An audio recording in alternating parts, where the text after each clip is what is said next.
Do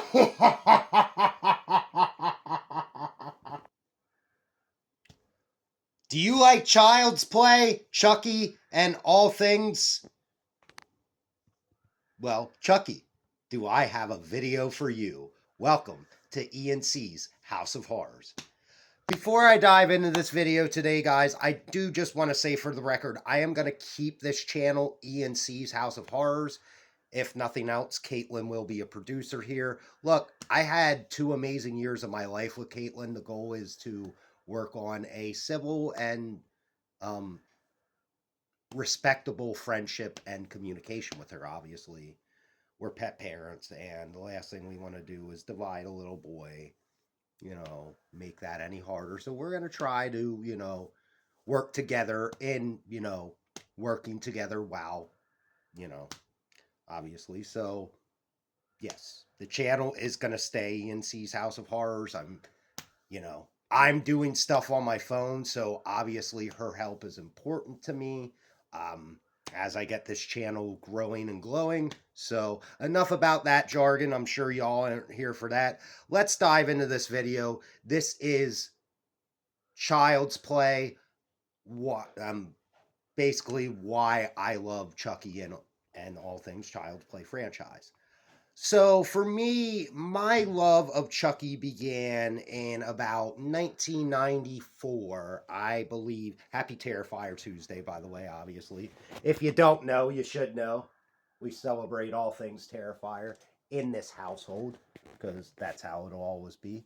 Well, for me, at least, I don't know. I can't speak for people that aren't me. Anyway, so yeah, about 5, 6 years old, I saw Child's Play 2. I immediately fell in love. Fell in love with the character, the captivity of it, the whole like killer doll aspect. Like, wow, a lot of kids my age were seeing that, pissing their pants at night. I might have wet the bed, but I was also like, damn, I like that. I like that. And I don't know why, because it scares the living hell out of me, but I like it. And, I believe that movie was the first movie that truly resonated with me, that truly, like, really, and I'm I would call myself a pretty huge Chucky fan, Child's Play fan. Um, I pretty much like all the movies except one. I think we all know the one, which, you know, it's it's a Child's Play movie, so it could be worse for me, but I understand why people hate it. Anyway, Child's Play is almost, to me, a flawless franchise in the sense that it's creative. It gives you something you haven't seen. It gives you, like, it was that first look at okay, this is a slasher, but it's also supernatural because humans just can't possess dolls. That's just not fucking, yeah, that's not real. That's not what actually happens. So, um, yeah, that was your first like. And as a Terrifier fan, obviously there's a lot of Freddy Krueger, a lot of like John Carpenter, a lot of John Kaiser, Tales from the Crypt, a lot of influence there with Terrifier, but you can't say there's not Chucky Child's Play influence, Don Mancini influence. Simply because Chucky was the first slasher gone supernatural, if you will. Like Charles Lee Ray was a murderer, was a psychopath, and then he became a doll. So there, the supernatural aspect, obviously, with the voodoo and all that, and all of it was just very captivating to young Eddie, and it stuck with me. It stuck with me, and um,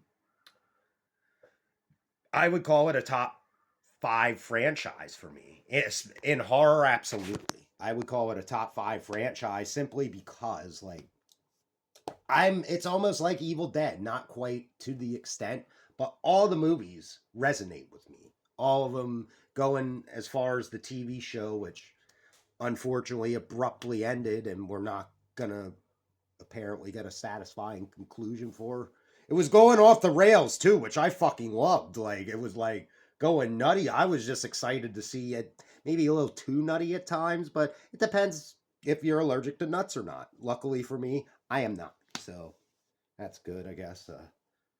Little little nod to Final Destination Bloodlines because favorite movie of the year. If you haven't watched my review, it is up. Please do so now. Spoiler free. Um, which makes me upset that I deleted Caitlin's review, which wasn't nice. So I should have kept that up. Maybe we'll re-upload that because I believe that is on my phone. So we'll re-upload that. We will. Anyway, so for me, like my love only grew stronger when I met Brad Dourif and his lovely daughter, Fiona, obviously. And let me just say, Brad Dourif is the most gorgeous man, even at his age now, that you will ever meet, inside and out. Um, I had the conversation of my life with him. Get up to the table. Of course, I'm wearing the sunnies. You know, it was a little chilly, so I had my red camo bomber jacket on. For those of you that know me, you know my style. You know what I like to wear. You know what makes me comfortable. If I don't have a horror or Batman shirt on, something's wrong. Or Philadelphia Eagles shirt. Go Birds! 2-time Super Bowl champs, baby. Yeah, I'm one of them. Sorry, guys. Sorry to disappoint you. But at least I'm not a Dallas fan, right? Right? Sorry about your luck. It sucks to suck. I used to know, but now not anymore because my team's a winner, except for the Sixers and the Flyers. But we don't talk about the Flyers actually are doing something to get better by bringing in Rick Tocchet as head coach. Like that man is going to whip that team into shape. And if he doesn't, nobody fucking can because that it's so disappointing. The Flyers, I feel like, should be great, but they're not. And this used to be a sports channel, so that's why I'm going on a tangent there. I apologize for those of you Chucky sluts and whores and lovers out there. Anyway, let's get back into that. So, meeting them, Brad was the greatest conversation of my life. And as we're talking, he looks at me, he goes, "Damn, son, you kind of," I took my hat off. He goes, "Damn, son, you kind of look like Billy." I go, "Billy? Are we talking same thing I'm thinking?" He goes, "My character from," I was like, "Yeah, from One Flew Over the Fucking Cuckoo's Nest, man." And he just smiles. He goes, "You have it in you." I was like, I don't, if you know, One Flew Over the Cuckoo's Nest, his character, Billy Billet, and in that movie, one of my favorite fucking, or Bob, I always fuck that up, but one of my favorite characters in cinematic history. I love Billy. I absolutely love One Flew Over the Cuckoo's Nest. That was my initial introduction to Brad Dourif and telling him that and then having him say, "You kind of look like Billy." Like, oh. And then Caitlin and I like had the opportunity to meet Fiona, and oh my god, we couldn't leave her table. She just kept wanting to take pictures, talk with us, and boy, I'm not bitching because she is one of the loveliest human beings you will ever meet. Um, we talked with her. Excuse me.